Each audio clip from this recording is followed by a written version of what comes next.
Hola, ¿qué tal? Aquí lo saluda un servidor, Ernesto Emilio.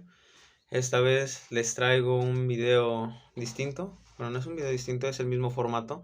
Lo que es distinto es la obra o es el libro. Hoy les traigo al Principito. El Principito es un clásico literario. Yo sé que ya muchos de ustedes han escuchado hablar de él o lo han leído por lo menos alguna vez en su vida. O por lo menos saben de él porque es sumamente popular. Es bastante popular y em, lo que voy a hacer es igual al formato de los videos anteriores. Voy a hacer un resumen y también daré mi punto de vista, lo que sería una combinación entre un resumen o una reseña, porque voy a dar mi punto de vista con respecto a ciertos fragmentos en lo particular de la obra que me parecieron los más importantes a destacar, ¿no? Entonces, vamos a empezar brindando, voy a empezar brindando el resumen. La obra del Principito empieza con el autor que se llama Anthony. Anthony encuentra el Principito en un desierto. Lo encuentra en un desierto precisamente porque existió una avería en el avión que él estaba piloteando y por lo tanto mm, se encontró al Principito. Él estaba inmerso en un sueño. De repente llega el Principito y le empieza a molestar, ¿no? Le interrumpe el sueño y le dice, em, oye, dibújame un cordero, dibújame un cordero. Y dibújame un cordero, ¿no? Entonces el autor o Anthony le dibuja un cordero al Principito, le dibuja un cordero, pero antes de esto, sí, le dibuja un cordero, sí, le dibuja un cordero, ¿no? Y así es como se conocen el Principito y Anthony. Pero antes que eso, lo primero que se ve aquí hace una explicación el autor, Anthony de Saint-Exupéry, hace, primero un prólogo, es como un tipo de prólogo, es una introducción al libro, explicando que cuando él era pequeño, él vio en un libro de divulgación científica, en un libro sobre biología, estaba viendo que las boas se comían a sus presas, que son presas grandes, me parece que son más grandes que ellas, son más grandes que las mismas boas, se comen a las presas enteras, ¿no? Entonces, él encuentra esta información en el libro de biología, por lo que cuando él era niño, decide hacer un dibujo, una representación, su propia representación de una escena similar, ¿no? Entonces hizo este dibujo, ¿no? Él se lo enseñó a las personas adultas y todas las personas adultas coincidieron en que era un sombrero. No coincidieron en que era lo que el autor quería expresar. Él lo que realmente había dibujado era una boa que se había tragado, que se había comido a su presa. Y así es como se veía la boa por fuera. Entonces, al ver la confusión de los demás adultos, entonces decidió ahora dibujar a lo que el autor llamó una boa abierta. La boa abierta es más o menos este dibujo en el que aparece la presa, que en este caso es un elefante, así lo dibujó. Un elefante adentro, es un elefante adentro de una boa, pero esto es el cómo se ve por dentro. Hizo este dibujo, finalmente el mundo de los adultos lo rechazó y finalmente él expresa que él hubiera tenido una carrera como artista seguramente prometedora. Probablemente era un prodigio al dibujar este tipo de representaciones, pero el mundo de los adultos se encargó de reprimir, de suprimir esas cualidades, esas facultades, los intereses. Y con el tiempo, el autor solamente se quedó con saber dibujar boas cerradas y boas abiertas. Ya no continuó desarrollando esa misma aptitud artística que había comenzado a desarrollar desde muy pequeño. Se empezó a meter en el mundo de los adultos, en la monotonía, en la rutina. Estudió matemáticas, estudió geografía, contenidos aparentemente o según socialmente establecidos como útiles, también de acuerdo al sistema educativo, lo plantea así, que le iban a servir más que dibujar boas cerradas o boas abiertas, ¿no? Aquí, aunque esto no lo destaqué, esto no lo subrayé con estos banderines, puedo dar mi punto de vista con respecto a esto. Muchas veces cuando se es niño se tienen cualidades, se tienen facultades intelectuales, artísticas, deportivas, que si no son incentivadas en el núcleo familiar, el infante o el niño no va a tener la oportunidad realmente de desarrollar esas aptitudes naturales o innatas que provienen de la naturaleza de cada quien, que vienen desde el nacimiento de la persona. A esto se refería el autor cuando dice que dejó su carrera como artista y se dedicó al mundo o entró al mundo de los adultos, se dejó influenciar por él y dejó de concentrarse en realmente para lo que era talentoso, ¿no? Igual, se le dieron bien las matemáticas, se le daba bien la geografía, pero era un prodigio en el arte. Ya no siguió la carrera porque el mundo de los adultos se encargó de reprimirlo. Eso es a grandes rasgos lo que quiere decir el autor con este prólogo o con esta breve introducción.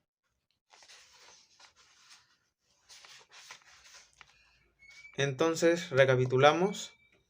Recordamos otra vez que el autor o Anthony conoce al Principito en el desierto porque él se quedó extraviado, él se quedó perdido en un desierto porque se había averiado, tenía una avería su avión y entonces cayó. No llevaba pasajeros, por lo que cayó él solo. Entonces se encontraba en medio de un desierto con un avión y él solo. Así que en una de esas estaba durmiendo Anthony y de repente le llega una persona, le llega un niño desconocido y le perturba su sueño, le interrumpe su sueño y le empieza a preguntar acerca de... No le empieza a preguntar, le empieza a pedir que dibuje un cordero y que dibuje un cordero y que dibuje un cordero.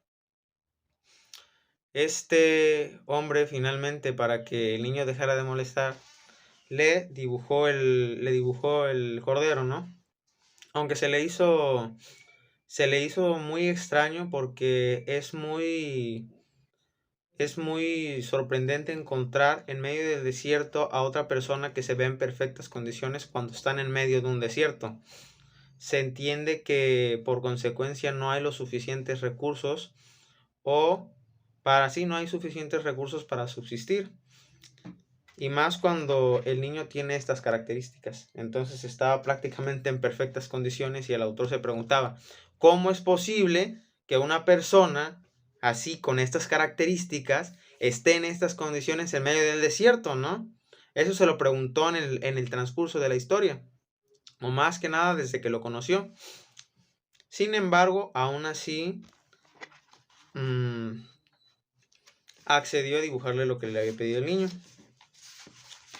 Entonces, ya que dibujó el cordero, hizo como tres intentos de dibujar el cordero, ninguno le gustó, ninguno satisfizo las necesidades del Principito, y entonces lo que el autor dijo, ¿sabes qué?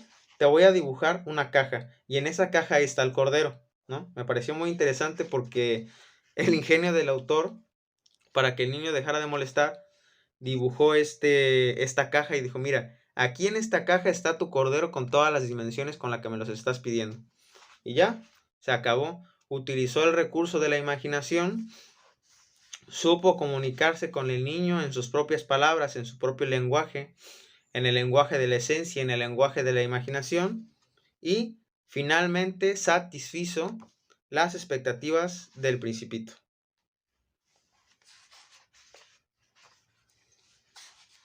Ya después de ahí el autor comienza a hacer un relato de cuáles eran los datos del Principito, el asteroide. En primer lugar, el Principito no era un ser terrestre, el Principito era un ser de otro lugar.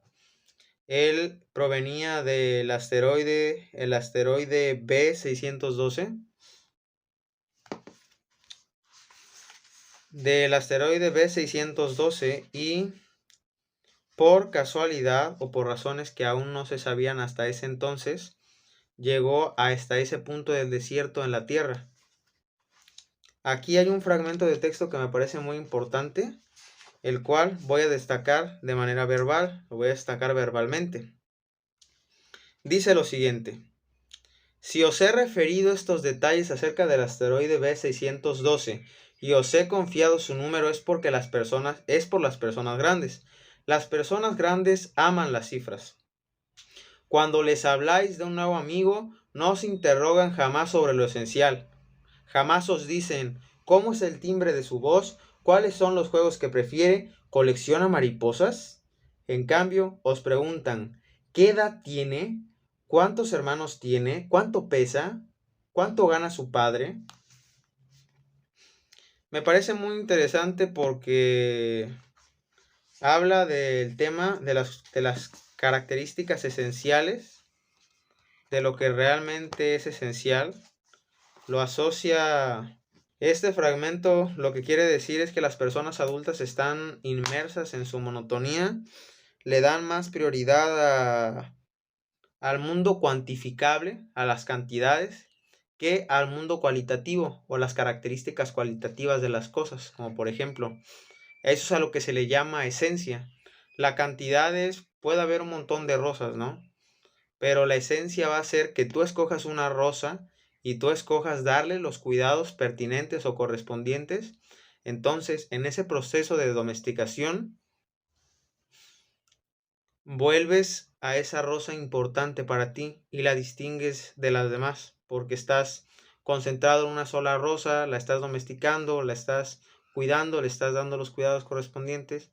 Eso la estás volviendo algo importante. Eso es como esencial. Por eso dicen que lo esencial no es visible ante los ojos. Prácticamente las personas adultas, lo que quiere decir este fragmento de texto refleja la tendencia de las personas adultas a enfocarse o centrarse en las características cuantificables de las cosas, no en lo esencial. Esto en grandes rasgos es así. Y está muy bien explicado porque hace preguntas de tipo cuantitativo, de cuántas personas, cuánto dinero tiene en el banco tal persona, cuántos hermanos tiene, cuánto pesa, y hace una comparación con las características de cualidad, de calidad, de sentimientos, cómo siente, cómo se enamora, cómo expresa su amor, o si colecciona mariposas, qué libros les gusta leer, qué libros le gusta leer a una persona. Esas son las características esenciales de la vida, en las cuales no se concentra la sociedad adulta. Eso es lo que quiere decir el libro.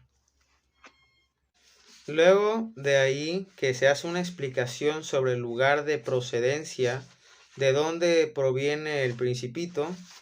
También el Principito le habla a Anthony o le habla al autor acerca de cómo es su planeta. Su planeta es muy pequeño, las características que tiene, qué es lo que hay en su planeta.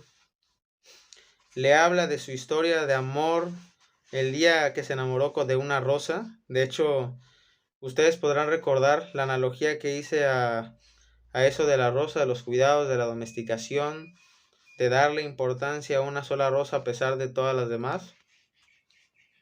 Eso es una analogía de lo que se relata, o de lo que se relata en este texto. El Principito ve crecer a una flor y no sabía en un principio qué era, ya después se dio cuenta que era una rosa, se enamoró de la rosa por las características que tenía, por lo hermosa que era. Sin embargo, esta rosa también tenía la característica cualitativa o esencial de que era una rosa muy vanidosa, orgullosa y confiaba además en sí misma. De hecho, el Principito pensaba en abandonar el planeta me imagino que para aventurarse, y lo pensó muchas veces precisamente porque sabía de la fragilidad de la rosa. De hecho, uno de los cuidados que le daba a la rosa es que la dejaba resguardada en una burbuja.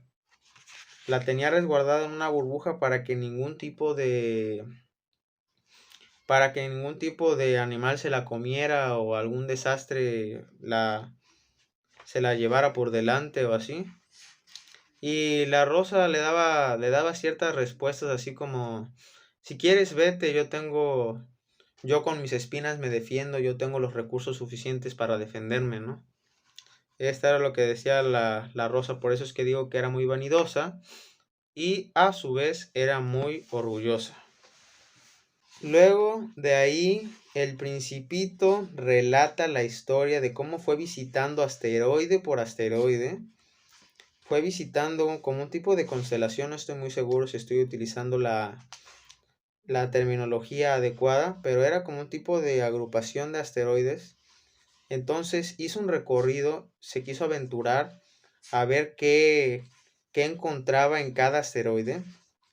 Y ciertos personajes se me hicieron particularmente interesantes, al igual que al Principito también se le hicieron interesantes. Uno de ellos era un rey que habitaba en un asteroide, reinaba ese asteroide según él pensaba que tenía poder. Realmente no tenía poder porque no tenía súbditos, no tenía quien mandar, no había no había sobre qué reinar, pensaba que mandaba a las estrellas o que mandaba sobre las estrellas, pero no, realmente no tenía el poder, solamente era como una idea equivocada, no tenía poder. Entonces llega al asteroide en donde está un rey y yo subrayé este fragmento de texto que dice así, exacto, hay que exigir a cada uno lo que cada uno puede hacer, replicó el rey. La autoridad reposa en primer término sobre la razón. Si ordenas a tu pueblo que vaya a arrojarse al mar, hará una revolución. Tengo derecho a exigir obediencia porque mis órdenes son razonables. Aquí esto me pareció muy interesante porque habla de que para poder ser una persona que sea un líder razonable, un líder adecuado para una determinada sociedad, se necesita ser en primer lugar razonable.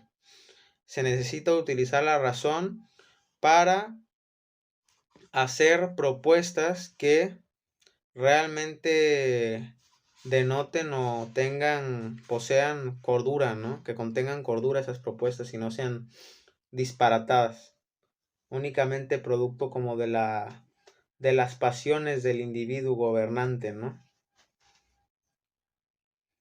Ya lo decían antiguos filósofos, antiguos psicólogos, decían que de hecho se creó un tipo de creencia errónea que se tenían que suprimir las pasiones humanas porque comenzaron a creer que las pasiones humanas eran un problema para el ejercimiento de la razón. Entonces de ahí se saca la idea que para gobernar se necesita gobernar con la mente, con la parte razonable de la mente y no dejarse llevar por las emociones o por las pasiones. Me pareció curioso, me pareció interesante, importante agregar este dato aquí a lo de la anécdota que tuvo el Principito con el rey en el asteroide y entonces por eso me di el permiso, me permití brindarla. Después se encontró un vanidoso en un asteroide, después del asteroide del rey se encontró con un vanidoso que lo único que hacía es que se iba, según él, creo que ni siquiera había gente en el asteroide, los asteroides son tan pequeños que ni gente hay ahí, pero esta persona estaba a la expectativa de que llegara alguien para saludarle o hacer algún tipo de truco, como los que se ponen en el parque y les das una moneda y son como máquinas que les das una moneda y empiezan a bailar, ¿no? Prácticamente así era el vanidoso quería, no vivía, él pensaba que vivía del aplauso, pero no vivía del aplauso, quería vivir del aplauso, quería vivir de la aprobación y de la aclamación del público. Sin embargo, no tenía público al cual hacer su show, ¿no? Luego de ahí llegó el Principito al asteroide o el lugar en donde se encontraba un bebedor o se encontraba una persona que sufría de alcoholismo. Este me pareció muy importante destacar, bueno, no lo destaqué, pero me parece muy importante destacarlo en este momento. Llega con este alcohólico y el principito le pregunta, ¿qué es lo que haces? Tomar. Y lo que pasa es que en esta interacción con el alcohólico me pareció muy interesante porque prácticamente el ciclo del alcohólico es un ciclo del nunca acabar. Voy a checar esto del alcohólico. Un bebedor, un bebedor. Una persona que sufre alcoholismo, así se les denomina ahora. Voy a leer este capítulo que está muy corto. Dice así, el planeta siguiente estaba habitado por un bebedor. Esta visita fue muy breve, pero sumió al principito en una gran melancolía. ¿Qué haces ahí? Preguntó al bebedor, a quien encontró instalado en silencio, ante una colección de botellas vacías y una colección de botellas llenas. Bebo, respondió el bebedor, con aire lúgubre. ¿Por qué bebes? Preguntó el principito. Para olvidar, respondió el bebedor. ¿Para olvidar qué? Inquirió el principito, que ya le compadecía. Para olvidar que tengo vergüenza, confesó el bebedor bajando la cabeza. ¿Vergüenza de qué? Indagó el principito que deseaba socorrerle. Vergüenza de beber, terminó el bebedor, que se encerró definitivamente en el silencio, y el principito se alejó perplejo. Pensó, las personas grandes son decididamente muy, pero muy extrañas, se decía a sí mismo durante el viaje. Prácticamente era un ciclo del nunca acabar.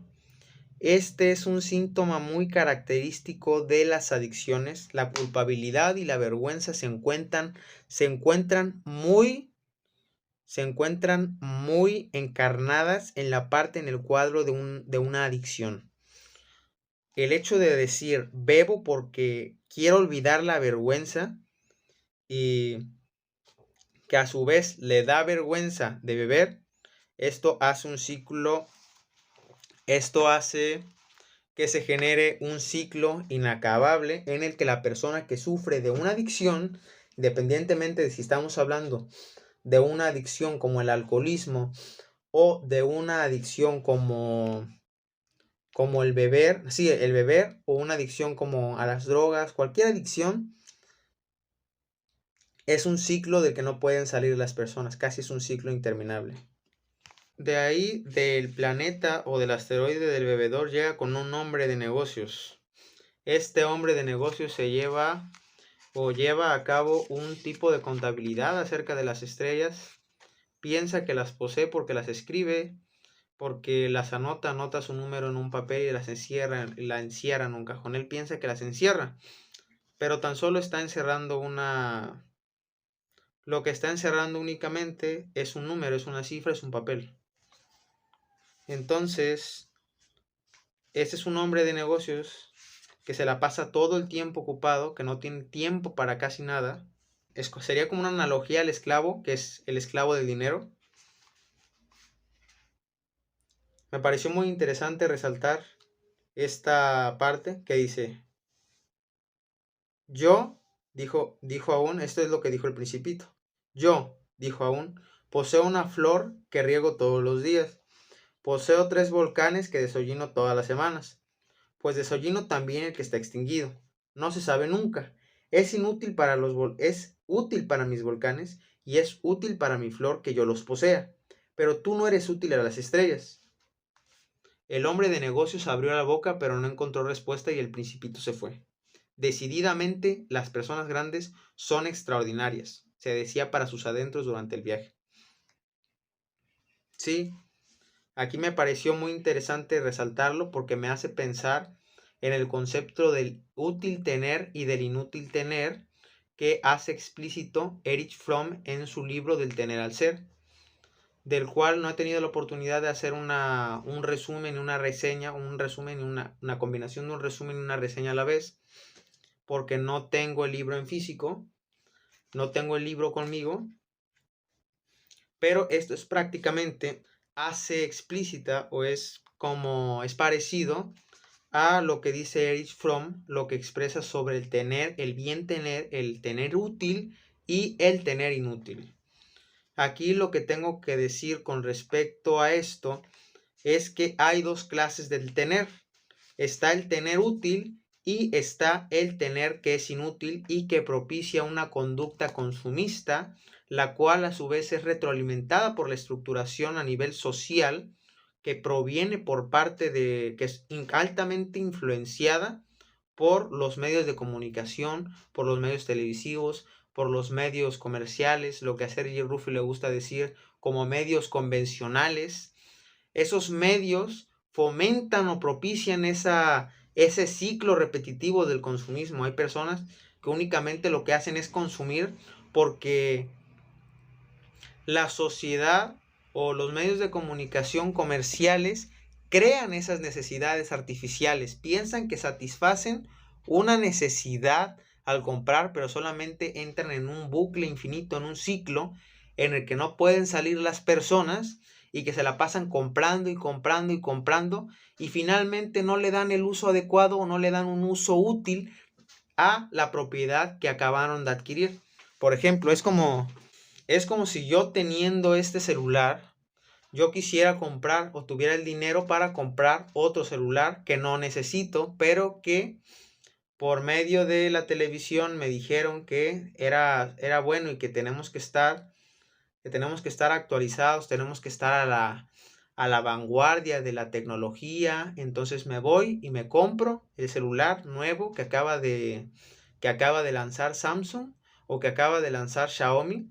Y entonces ya tengo el celular nuevo, pero entonces tengo dos celulares. La pregunta aquí es, ¿realmente necesitaba el segundo celular o solamente lo adquirí por influencia externa?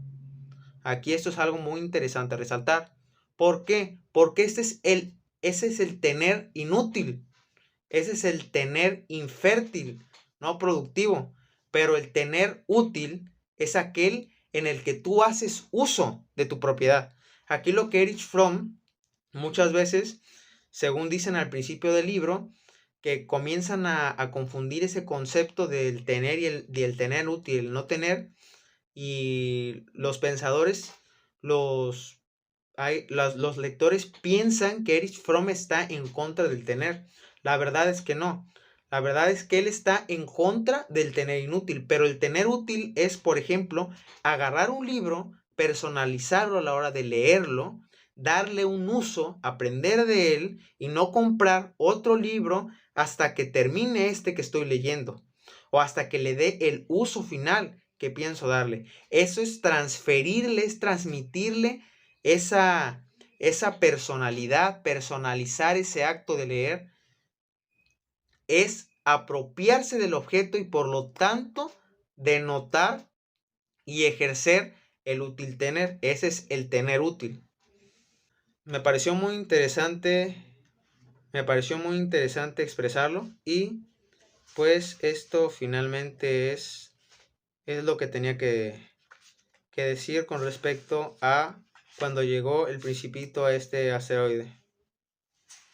Luego de ahí tenemos aquí cuando llega el asteroide del farolero. No lo alcanzo a comprender del todo todavía. Llega el asteroide del farolero. Está un farolero y un farol. Y él siempre prende el farol cada vez que da la noche. Lo curioso es que aquí los días duran 1 minuto, por lo que tiene que prender el faro cada minuto. Entonces, en el momento en el que están hablando el Principito y el farolero, aquí lo que pasa es que el Principito y el farolero viven 30 días. Lo que son 30 minutos se vuelven 30 días en este asteroide. A mí lo que me parece interesante es que cuando el Principito le preguntaba, oye, ¿por qué prendes el farol? ¿Por qué lo prendes, no? ¿Por qué lo prendes y lo apagas cada vez? Y le responde el farolero al Principito, pues es la consigna. La consigna es la consigna y casi ni se cuestiona, ¿no? Me pareció muy interesante porque hay muchos trabajadores. Desgraciadamente hay campos de trabajo en el que los trabajadores no tienen la oportunidad de personalizar su actividad laboral. Pero en este caso Sí, no piensan en qué es lo que están haciendo, no son conscientes, desafortunadamente. Pero aquí se me hace similar a cuando un trabajador o cuando las personas no cuestionamos las órdenes. Pensamos que tenemos que seguir órdenes porque desde un principio la sociedad, la estructuración social, la ideología de la sociedad nos inculca esa culpabilidad para pertenecer reprimidos y sumidos ante una misma autoridad y no tener el suficiente coraje de cuestionarla y preguntarle a la autoridad, cuestionarle el porqué de sus enunciados imperativos para que nosotros sigamos órdenes. A esto me parece interesante porque al momento de que le dan la consigna aquí al farolero, él dice, la consigna es la consigna, casi diciendo, la consigna es la consigna y no cuestiono lo que me están dando. Pero si no cuestionas lo que te están dando, entonces estás dispuesto a ser un borrego más de la sociedad y la sociedad ya está llena de muchos borregos. Lo que dice Erich Fromm es que él o el individuo o la persona, tiene que ser o tiene que fomentar, tiene que cultivar esa cultura crítica con respecto al sistema. Sí, no caer en un escepticismo radical y disparatado y en una rebeldía que no lleva a nada, no confundir la libertad de pensamiento también con el libertinaje, pero sí tener la valentía y la conciencia suficiente para cuestionar las palabras, las órdenes y el sistema que te están dando. Yo también soy partidario de eso, soy partidario de cuestionar el sistema. Hay personas que te dicen, es que no tienes que pensar así, no tienes que reflexionar tanto, no tienes que reflexionar de esa manera. Pero desafortunadamente el pensamiento crítico y las personas críticas tienen que existir como tienen que existir también las personas que no se cuestionan nada. Aquí, el libro que yo estaba leyendo o que estoy leyendo también, de qué es esa cosa llamada ciencia, aquí en una parte del libro, ya cuando se empieza a introducir al falsacionismo, antes de entrar a las teorías revolucionarias de la ciencia de Kuhn, se habla de una ciencia normal, se habla de un conocimiento básico y se habla de un científico que no es normal, un científico que tiene o un cuerpo científico que tiene la principal disposición o voluntad de cambiar las cosas, de marcar una revolución. Entonces, también por medio de este video, yo hago la invitación para que las personas que ya tienen en su naturaleza esa facultad de reflexión y de hacer del análisis de la sociedad y del cuestionamiento, que lo sigan haciendo porque eso los va a hacer más libres que todos los borregos que están ahí afuera.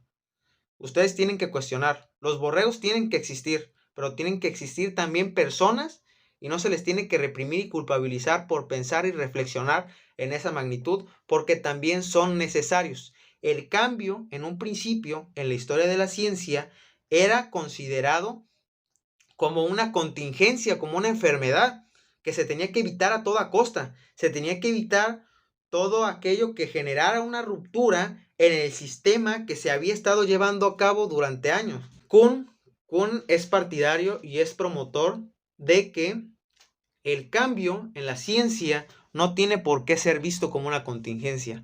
Más bien, tendría que ser visto como una oportunidad de avance. El conflicto a veces es el inicio de la solución. Así que el cambio juega un papel distinto. Una vez que el Principito termina de ver a este personaje que es el farolero y su farol y la consigna de por medio,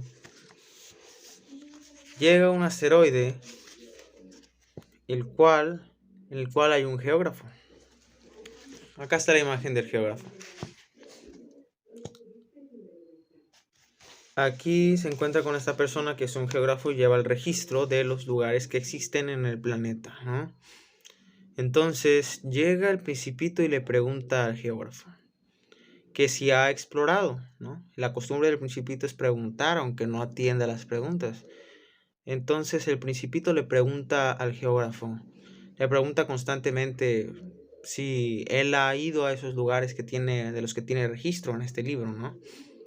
Y el geógrafo le dice al Principito que no, que para eso hay exploradores, que el geógrafo es lo suficientemente o tan importante que no se le permite ambular por todo el planeta, porque está expuesto está expuesto a peligros, ¿no? Entonces tiene que cuidar su integridad porque si no, ¿quién va a hacer los registros?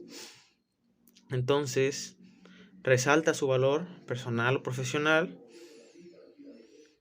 y ahí es donde el geógrafo, dentro de sus páginas, bueno, en este transcurso de tiempo en el que habla con el geógrafo, sale a relucir la Tierra.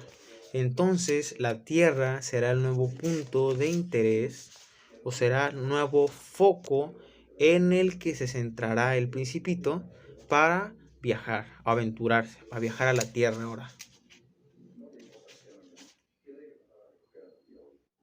Entonces, llega a la Tierra, cae a la Tierra y se encuentra con la sorpresa de que cae en el desierto. No ve a nadie y no ve nada sino que solamente ve una pequeña fracción de lo que el geógrafo le dijo que representaba la Tierra. Que la Tierra, por ejemplo, había muchos ecosistemas, tal como lo sabemos. En la Tierra hay muchas cosas. También el geógrafo le dijo que su rosa no era la única rosa, sino que existen muchas más rosas, existe infinidad de rosas aquí en la Tierra. Entonces el Principito pues piensa, la Tierra se escucha un lugar interesante. Entonces emprende el viaje y finalmente, como ya había dicho, llega aquí al desierto. Entonces ya tenemos un nuevo escenario, es el Principito en el desierto, y es precisamente en ese desierto en donde el Principito se conoce con Anthony. Sí, con Anthony, con el autor de este libro. Se encuentra con él, y otro de los capítulos muy interesantes es que se encuentra con una víbora y dice el Principito: eres un animal raro, delgado como un dedo. Y le dice la víbora: sí, seré más delgado que un dedo, pero sí, es delgado como un dedo. Soy delgada, dice la víbora, soy delgada como un dedo, pero soy más poderosa que el dedo de un rey. Muy interesante, ¿no? Los reyes creen que tienen el poder, y sí, tienen el poder, pero naturalmente las facultades y las capacidades de la víbora, sí, aunque tiene el grosor, o la víbora que está aquí representada, tiene el grosor de un dedo, es mucho más mortífera, por ende, y tiene mucho más poder a nivel natural. Naturalmente se le concedió mucho más poder al dedo de una víbora o al dedo de una serpiente. No, a la serpiente se le concedió más poder de manera natural, más poder que al dedo de un rey. Eso está más que claro. Naturalmente es así. Luego de ahí el Principito explora más, se encuentra por primera vez con una flor, pero esta flor no cumple con las características que tenía su rosa, porque esta flor tiene pues pétalos, están más separados y tiene características, dimensiones totalmente distintas, ¿no? Entonces eso no representa realmente una novedad para él, porque la rosa es mucho mejor que esto, ¿no? Según para él. Acá vemos cómo explora el lugar, explora el desierto, se da cuenta que hay como picos, hay como formaciones de piedra en forma de pico,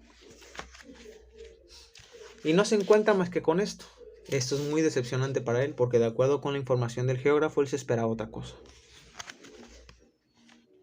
No cumple con las expectativas del Principito. Aquí este dibujo es algo muy importante, es muy interesante, porque aquí el Principito encuentra por primera vez un montón de rosas. Entonces aquel supuesto en el que creyó de que su rosa era la única en este mundo, y las palabras propias de la rosa en las que ella decía que era la única en su especie es mentira. Y se da cuenta aquí porque hay muchas más rosas como ella. Entonces aquí el personaje, uno de los personajes principales, que es el Principito, entra en una especie de conflicto de creencias, porque encuentra que la creencia que había tenido hace mucho tiempo, desde que conocía a la rosa, realmente era falsa. ¿Cómo pueden existir más rosas? ¿Cómo es posible que puedan existir más rosas? Entra en conflicto el personaje y por ende también amplía su conciencia con respecto a las cosas, ¿no? A la rosa y lo que existe. Despierta. Luego de aquí, este capítulo es muy importante porque en la historia aparece un zorro. Aquí tenemos el dibujo de un zorro. En la historia aparece un zorro y pues él lo domestica. Él domestica al zorro, pero el zorro le pide que lo domestique. Esto es por petición del zorro. Ahí, aquí con el zorro, es donde aprendió el Principito que lo esencial es invisible ante los ojos. El zorro le enseñó que lo esencial es invisible ante los ojos. Con el zorro aprende que aunque hay un montón de rosas en el mundo, que aunque hay un montón de rosas, esa rosa que él descubrió, esa rosa que nació en su planeta y a la cual le dedicó tiempo, le dedicó amor, la cultivó y la cuidó, eso es lo que la hace especial. Ese proceso de domesticación, ese proceso de amor, fue lo que hizo que, o es lo que hace que la rosa sea diferente al resto. Entonces le dijo el zorro, tú aunque veas las demás rosas, ahora tú vas a verlas, pero vas a saber que esas rosas no son nada a comparación de la tuya, que la tuya es especial por la verdad que acabas de descubrir. Entonces, el personaje del zorro fue un personaje muy importante en la historia del Principito, porque gracias al zorro, el Principito se dio cuenta del valor de las cosas, del valor esencial, y qué es lo que hace a algo más esencial que a otro, o qué es lo que hace a algo más importante del resto. Lo que puedo decir con respecto al capítulo 21 es el capítulo que destaqué por este fragmento. Es como un tipo de trenes, es como un tipo de medio de transporte. El Principito entra a un lugar como que hay como un medio de transporte y la gente adulta, por decirlo así, las personas o los seres vivientes ahí,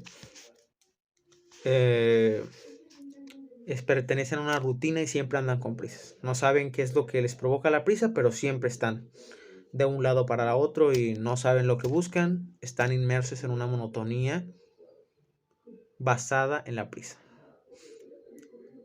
Entonces, este fragmento de texto me parece específicamente interesante. Solo los niños saben lo que buscan, dijo el Principito. Pierden tiempo por una muñeca de trapo y la muñeca se transforma en algo muy importante. Y si se les quita la muñeca, lloran. Sí, eso es lo que dijo el Principito. Me parece muy interesante. Me parece muy importante destacarlo.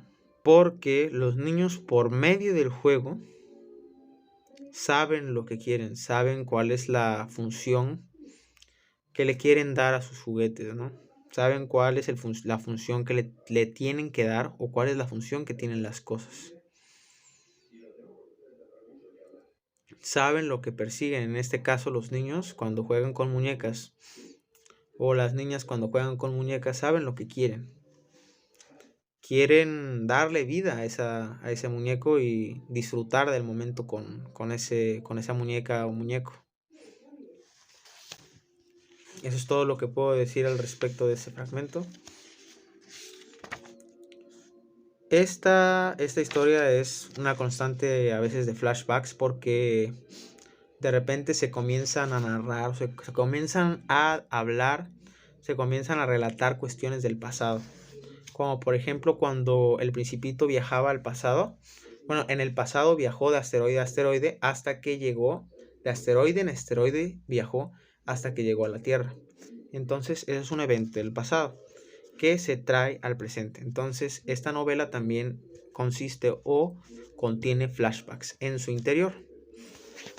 Luego, siguiendo con la línea de la historia, me pareció muy interesante que Anthony y el Principito encontraron un pozo en el desierto y de ahí sacaron como un tipo de enseñanzas filosóficas o así, algo así en ese plan, ¿no? Entonces me parece particularmente interesante ese evento de la historia, y pienso que debe de tener algún sentido eso de que se puede encontrar un pozo en el desierto. Tiene que haber más opiniones al respecto. Sí, yo lo que subrayé, lo que destaqué es: lo que embellece al desierto, dijo el Principito, es que esconde un pozo en cualquier parte. Aquí a lo que me hace recordar lo del pozo en el desierto es que incluso en los terrenos más infértiles, incluso en los terrenos más inhóspitos, incluso en las superficies o los lugares o las condiciones, las circunstancias más desalentadoras y más destructivas y degenerativas, se encuentra un cierto margen y una oportunidad de autorrealización. Así es como lo interpreto yo. Y es una enseñanza o es contenido que yo aprendí y visualicé en el libro de El hombre en busca de sentido, al que posteriormente le voy a hacer su debido resumen y la opinión con respecto a los fragmentos que me parecieron los más destacables.